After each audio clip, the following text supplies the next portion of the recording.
Magandang araw mga kabukid. Mag-i-spray po kami ng Parker Neem. Shoutout Enviro, Idol Sunny, Idol Bobby at saka kay Boss Elmer Aduray. So pinababawasan ko lang po ng tubig ito.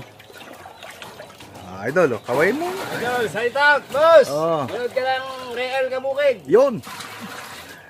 Yan si Kuya Michael in the house. Pinababawasan po natin ng tubig at ipakakanana uli natin sa ating kalamansing. Gumaganda lang itsura.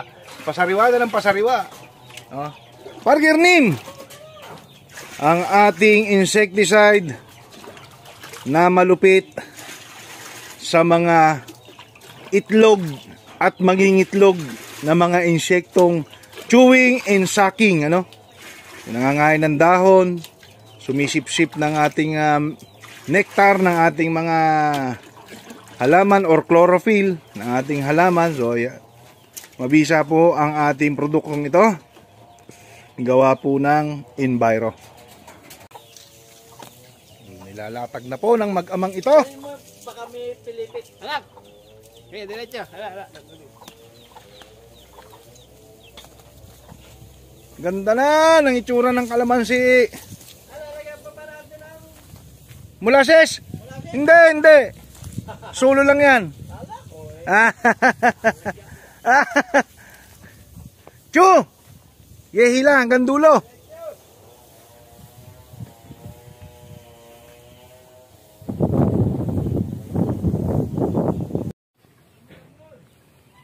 Ganda na ng kulay ng kalamansing ito. Ayan. Sisimula na siyang dumami ang bunga. Shout out Sir Ding, salamat sa tiwala nyo hitik sa bunga. Pero magbabawas po tayo ng sanga sa ilalim pagka nahalaw po ito, para mas mabilis siyang umakyat.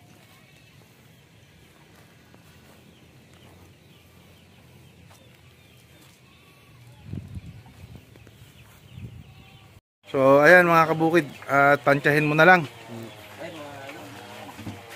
Dahil lampas po tayo sa kalahati ang tubig. 3/4. Makikita mo naman yan. Walang amoy yan. Amoy pulot. Ano? Tingin mo. Ay, bal, kumain ka muna to. Kumain ka muna pa pansit. Yun. Ihahalo ho natin yan. Kakaiba yung mga gamot ko, no? Kakaiba. Amoy ko Ano amoy? May chocolate Matamis. Parker Neem! Parker! Shout out! Shoutout sa gumagamit. Yun! Parker! Haluin lang ho natin. Amoy peanut butter! Ayun. Amoy peanut butter. Magsisimula na tayo. Naihalo na natin yung ating Parker Neem. Napakadami ng buko! Salamat sa Diyos.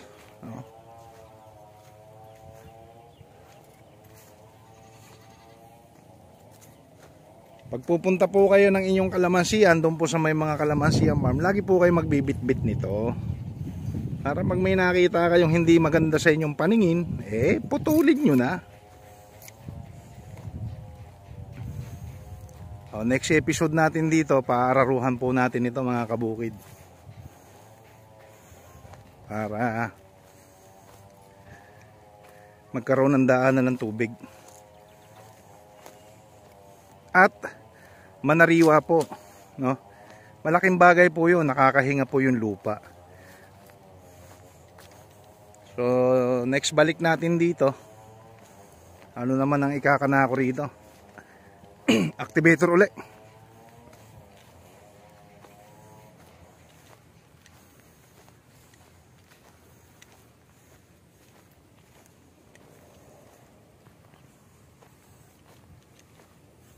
Meron ako ritong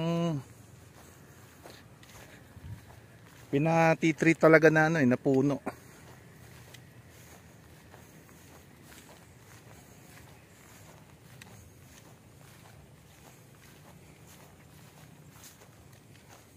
Ito maganda na. Hindi na siya dilaw na dilaw. Ibang iba ho kulay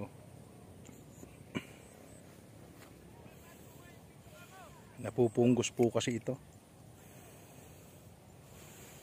Maganda na, may berde-berde. Dati puro dilaw ho talaga yan. Ngayon may mga berde-berde na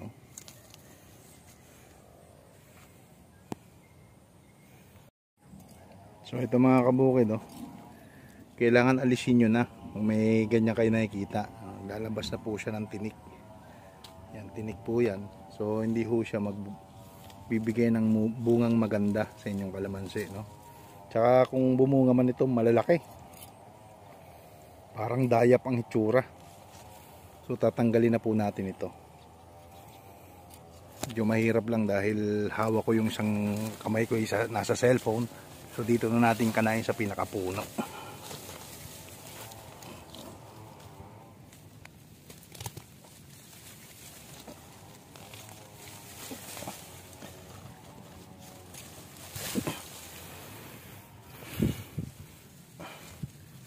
Matalas po pala tong cutter ni Sherding. Ayan, kuha na natin Grabe, lalaki ng tinik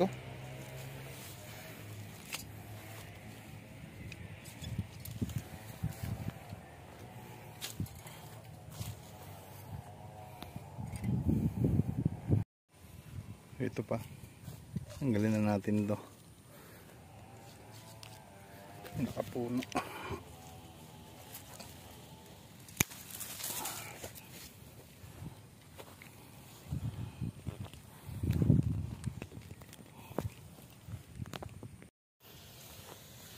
Yan, sinisimula na pong i-spray yung ating insecticide. Pa-spray na po tayo ng Parker Neem. For prevention lang po. Para hindi po atakihin uli ng insekto. Dahil napakakikinis na po ng mga dahon nito. Ang lilinis na rin ng mga branches, Wala nang mantsa-mantsa ng aphids, mga molds. Mayari na pala.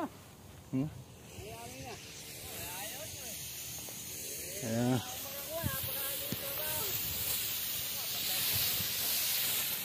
So, safe po yan kasi insecticide na organic.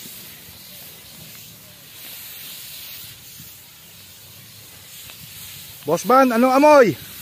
Ako, Amoy mani. amoy bagong hubad. Pera-biro po mga kabukid. Amoy peanut butter Ayaw ko na pong ipagamit yung power spray nila na knapsack kasi ginagamit po nila sa insecticide at herbicide. So ito po yung ating pinagagamit. Saka mas maganda to, walang refill. Bilisan lang. Ayan haba na yan Alisin nyo po yan sa inyong kalamansiyan. Hindi ho maganda ito. Kaya pag pumunta ho ako dito, nihiram ko ho yung cutter ni Sherding. Lagay ho natin sa tabit, baka makatinik. Matigas ho ang tinik nito mga kabukid. Pwede nyo nga hong ipang sundot sa suso. Ayan mga kabukid, si Idol Van po yung nag-i-spray ng ating Parker Neem. At syempre sinamantala ko na rin yung mga mandarin na tumutubo dyan sa kalamansi ni Sherding. Although napaputulan niya na po yan, pero hindi naman natanggal lahat. So may mga pailan-ilan pa rin. So yun, pinuputol ko naman. Kaya every time na papasyal ako dyan sa kanyang kalamansian, hinihiram ko yung cutter niya. Kasi may mga makikita kung hindi ka nais-nais sa yung paningin, ay pinuputol ko na po mga kabukid. So next time ay atin naman itong papaararuhan para makahinga-hinga yung lupa or yung halaman dahil compact soil na po ang nangyari kailangan lumuwag yung lupang ito. Kung mapapansin nyo mga kabukid ay wala pong takip na damit, no, sa mukha si Idol Van sa pag-i-spray dahil organic nga po ito, hindi po masakit sa ilong langhapin, ano. Sa totoo lang, amoy peanut butter po siya. So yun.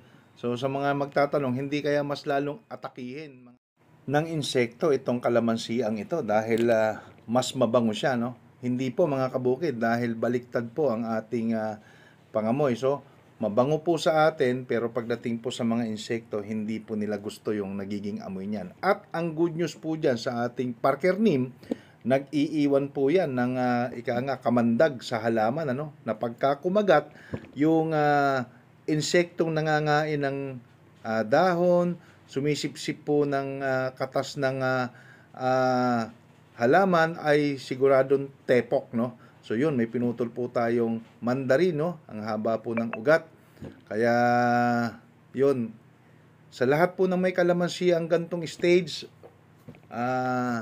lagi po kayong magdadala ng cutter para every time na may makikita kayo, putulin nyo po kung hindi maganda sa inyong paningin.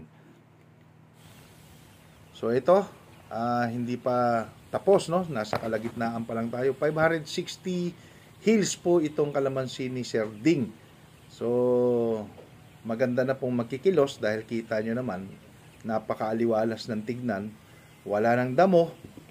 At talagang sa tulong po ng Glupus herbicide, ano, ang mabagsik sa damo ngunit mabait sa halaman. Yung iba po dyan may mga bulaklak pero hindi po naapektuhan ng Glupus na yon, ano. So ito ang ginagawa natin, ang interval po natin ito ay 14 days, no. 2 weeks. So every 2 weeks mag-i-spray tayo ng Parker Neem para maiwasan natin yung atake. Although wala namang atake siya, pero mas maganda pa rin nag-i-spray tayo for prevention. Mahirap po kasi kung kailan may problema na, saka pa tayo mag-i-spray. So ayan, kala mo humihila ng angkla. Ito si Boss Michael, ano, host po ng sprayer yung hinihila niya. Dahil nagkakabuhol-buhol po pagka hindi niya hinila. So matik po yan, isasabit naman niya doon sa may kawayan. So marami na pong pwedeng halawin, ano. Ina-advise ko nga po kay na Sir Ding, halawin na po itong kalamansing ito para mas lalong magbigay siya ng bunga. So take note, padalawang beses pa lang natin itong binibigyan ng ating microorganism na activator at farmer's friend. So ito, nagbibigay tayo ngayon ng Parker Neem organic insecticide. So ayan, napakaganda na po ng hitsura ng kalamansiyang ito. Napakalayo na po doon sa unang pasyal ko rito na talaga namang akala mo ay kinalimutan na ng panahon. So salamat naman at meron tayong napasaya uling tao, no? Kudos sa iyo, Sir Ding, sa iyong may bahay, Sis Yolanda, at salamat sa inyong tiwala na i-troubleshoot natin itong inyong kalamansiya na matagal na pong hindi nagbibigay sa inyo ng magandang bunga. So ngayon, pinakita ko po sa madlang people kung paano natin i-kondisyon itong mga kalamansing ito. Ayan. Marami pa po tayong gagawin dito. So tutok lang kayo mga kabukid sa mga videos ko, no, na ina-upload.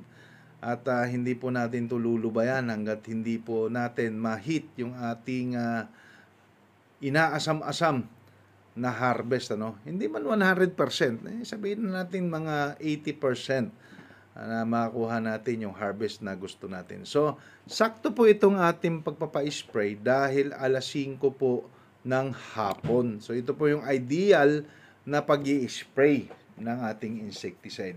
So ayan, maraming salamat pong muli sa lahat ng nag-aabang ng aking mga videos na ina-upload. Ingat po kayo palagi hanggang sa muling upload ng bidyong ito. God bless po mga kabukid.